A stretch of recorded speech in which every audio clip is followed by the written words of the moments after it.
जनसभा हो रही है कोंडागांव के फरस गांव में। जनसभा में झूठे वादे करने नहीं आया हूं, ये उन्होंने कहा है और तमाम बातें सुनिए।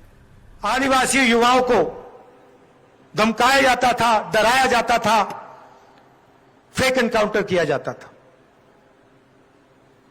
आप मध्य प्रदेश में आपने एक वीडियो देखा होगा, एक आदिवासी युवा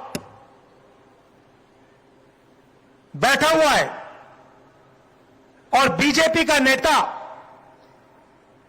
उसके ऊपर पेशाब कर रहा है।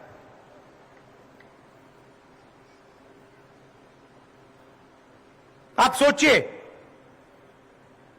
एक आदिवासी बच्चा वहां बैठा हुआ है और वीडियो कैमरा पर बीजेपी का नेता उसके ऊपर पेशाब कर रहा है।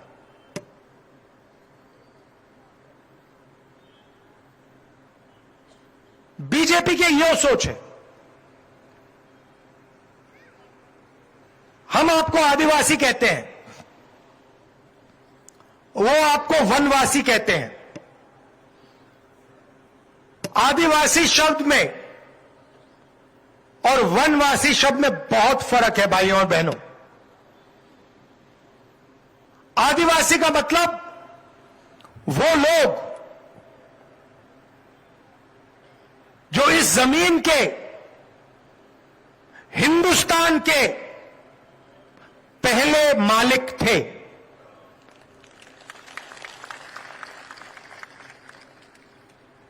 मतलब ये जो पूरा का पूरा देश है जिसको हम हिंदुस्तान कहते हैं,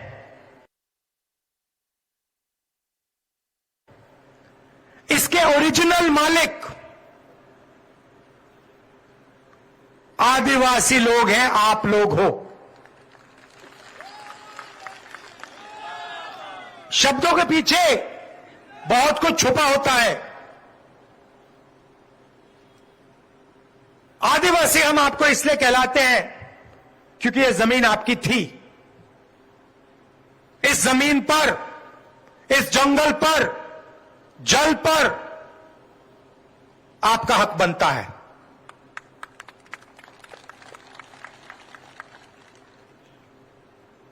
इसीलिए हम पैसा कानून लाए, इसीलिए हम आदिवासी बिल लाए, इसलिए हम आपकी जमीन आपको वापस लौटाते हैं, इसीलिए हम आपको आदिवासी कहते हैं। आपकी संस्कृति, आपकी हिस्ट्री, आपकी भाषा की हम रक्षा करते हैं। दूसरी तरफ वो आपको वनवासी कहते हैं। भाइयों और बहनों, वनवासियों का कोई अधिकार नहीं बनता। वनवासी का मतलब जो जंगल में रहते हैं। इस शब्द में कोई अधिकार नहीं है। इनका यह भी कहना है कि अगर जंगल गायब हो जाएगा, जो हो रहा है, तो आदिवासी सड़क पे भीख मांगेंगे। हमारा कहना है कि आदिवासी हैं, जमीन आपकी, जंगल आपका, जल आपका, पहला हक आपका बनता है।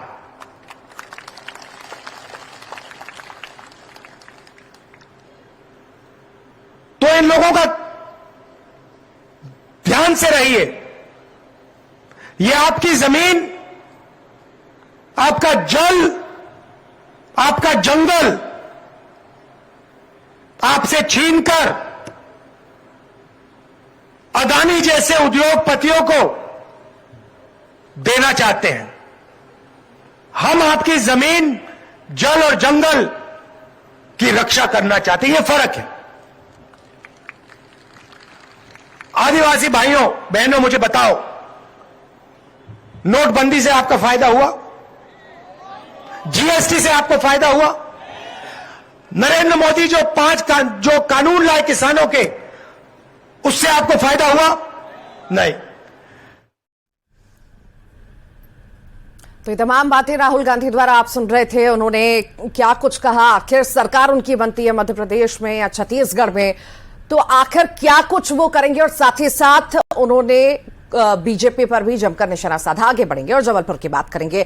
बैठक खत्म हो चुकी है। संभागीय